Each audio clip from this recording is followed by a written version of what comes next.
Hello dear students, I welcome to all of you on behalf of Rasa International School. In this video I am gonna explain you the long question answers as well as the reference to context questions of the poem number 1 The Dust of Snow from class 10. These questions are given in your English companion book.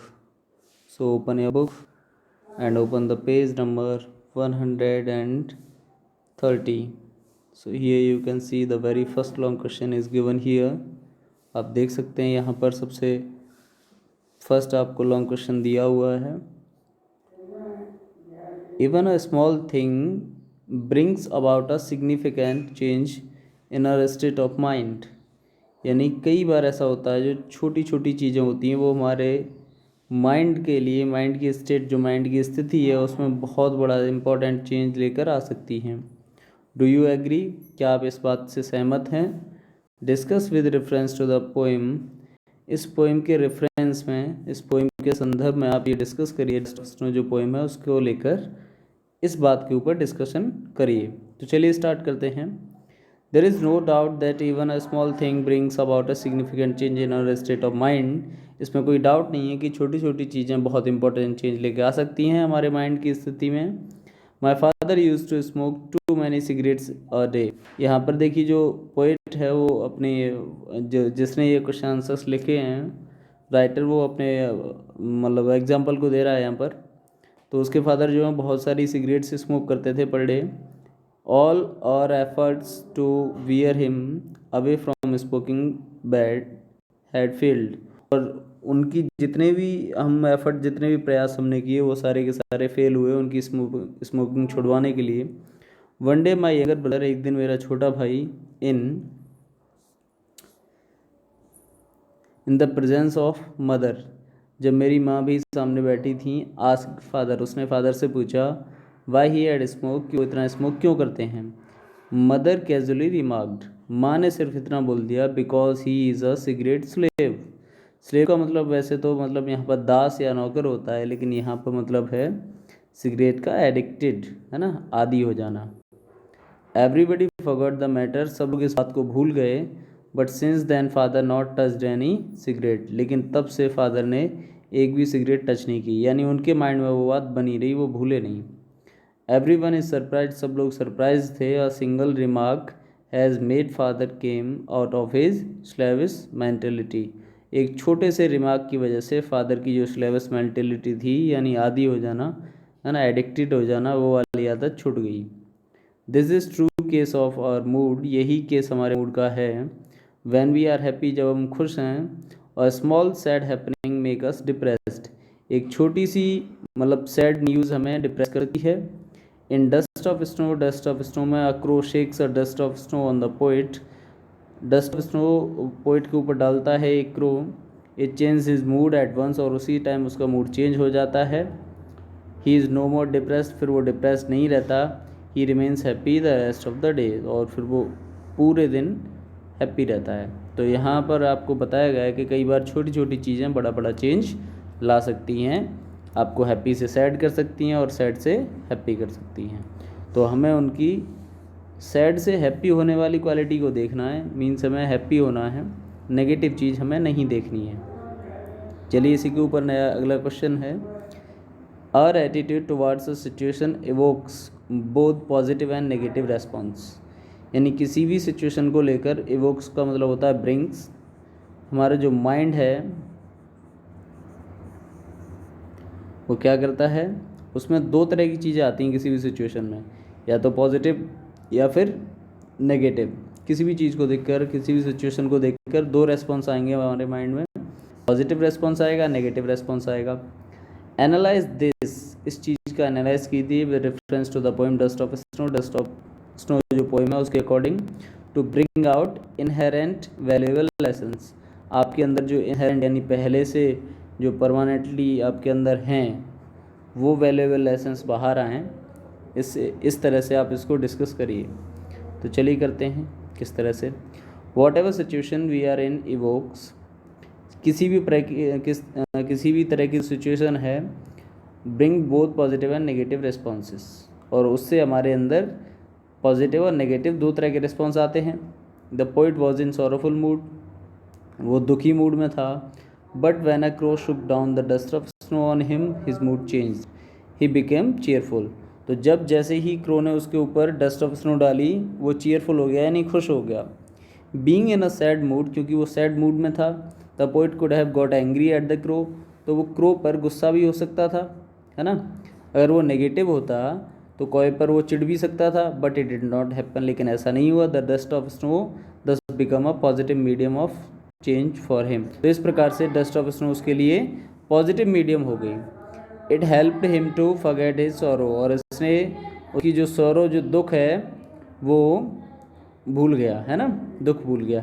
दस इस प्रकार we सी, हम देखते हैं, that instead of seeing the negative aspects of something we should look at the positive once.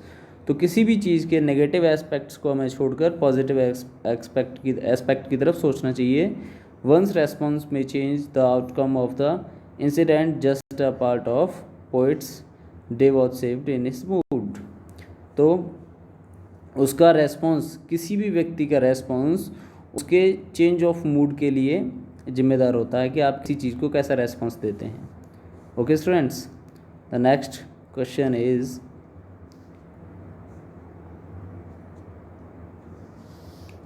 The poet has succeed in giving valuable information in the light hearted manner. Poet ने हमें जो बहुत ही valuable information दी है, बहुत ही light hearted manner में, बहुत ही हल्के तरीके से। What creates the desired effect, जिसकी वजह से, मतलब ऐसा इफेक्ट किसकी वजह से हुआ। Highlight its importance in the present day of life. तो आज की हमारी प्रेजेंट डे लाइफ है, उसमें इसको हाईलाइट करिए। In a very simple language, Frost has conveyed a very significant message. एक छोटी सी सिंपल साधारण सी भाषा में फ्रॉस्ट ने बहुत ही इम्पॉर्टेंट मैसेज हमें कन्वे किया है, दिया है। इट इज़ दैट, क्या है, little thing something have a big impact. कभी कभी छोटी छोटी चीज़ों का बहुत बड़ा प्रभाव पड़ता है। The message in the S easy, जो मैसेज है वो हमें दिया गया है इजी, बहुत ही सरल सिंपल लैंग्वेज में, combined with beautiful visual imagery, है ना, बहुत सारी ब्यूटीफुल विजुअल इमेजरी के साथ दिया गया है। And brevity of wit creates the desired effect. Brevity of wit, ये जो फ्रेज़ है स्टूडेंट, इसको आप याद रखना।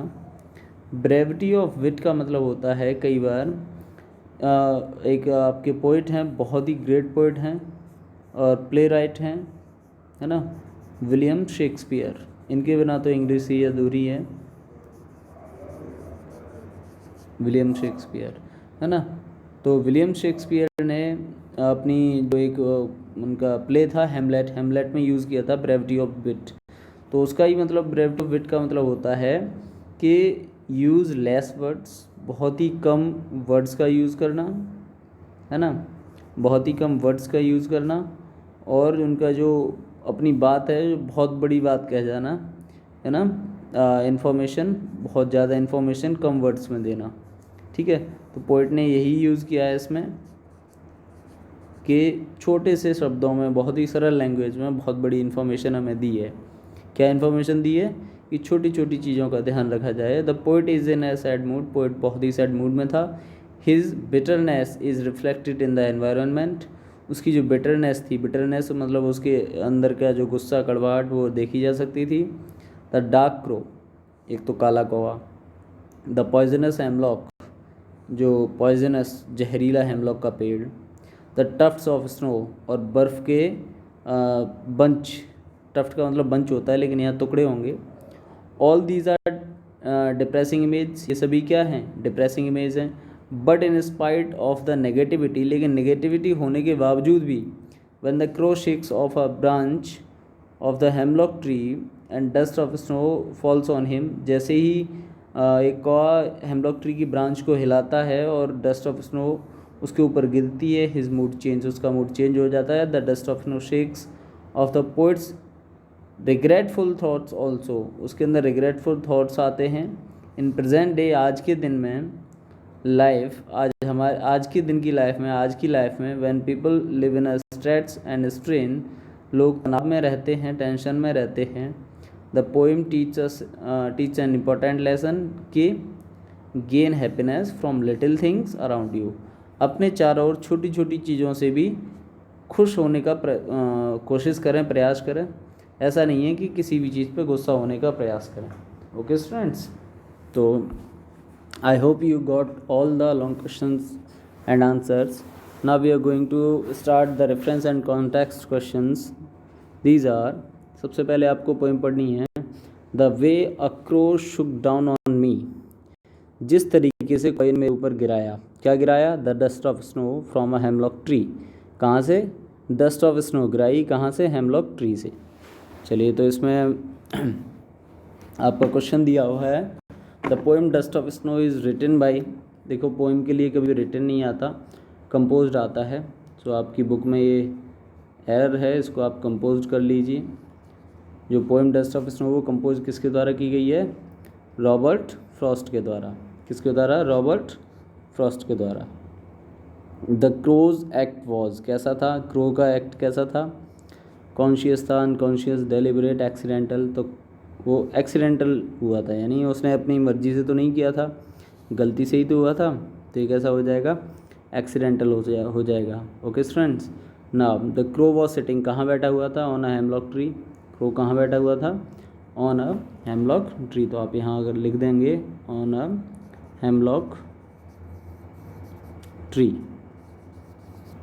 Okay students, the next one is the hemlock tree is associated with melancholy और sorrow. melancholy और sorrow मतलब sadness और sorrow. sadness और sorrow से related है क्या? hemlock tree, है ना. चलिए, नेक्स्ट स्टैंजा में हम चलते हैं. Has given my heart a change of mood. मेरा जो हृदय परिवर्तन हुआ. And saved some part of day I had rued, है ना. और मेरा जो डे का पार्ट बच गया जिसमें मैं गुस्सा होने वाला था. चलिए, इन विच मूड वॉज द पोइट. कैसे मूड में था पोइट? डिप्रेस्ड मूड में था. What happened when the powdery snow fell on the poet. वो कैसा हुआ? तो यहाँ पर आपको ऑप्शन में दिया हुआ है बी का ऑप्शन थर्ड दिया हुआ है. थर्ड है आपका ही लॉस्ट टेम्पर, जबकि ये रॉन्ग है. तो स्टूडेंट्स ये रॉन्ग है, आपको लगाना है हिज मूड चेंज. उसका मूड चेंज हो गया. ओके स्टूडेंट्स, तो ये मिस्टेक्स हैं, आप देख लीजिए, है ना. चलिए, इसके बाद है C. The poet feels that remaining part of the day is saved for him. ये सही है, उसका रिमेनिंग पार्ट दिन का जो था वो बच गया. किससे? ख़राब होने से.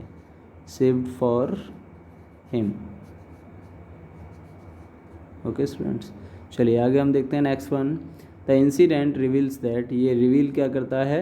इस इंसिडेंट से हमें क्या पता चलता है? इस इंसिडेंट से हमें पता चलता है कि small things sometimes make big changes, है ना.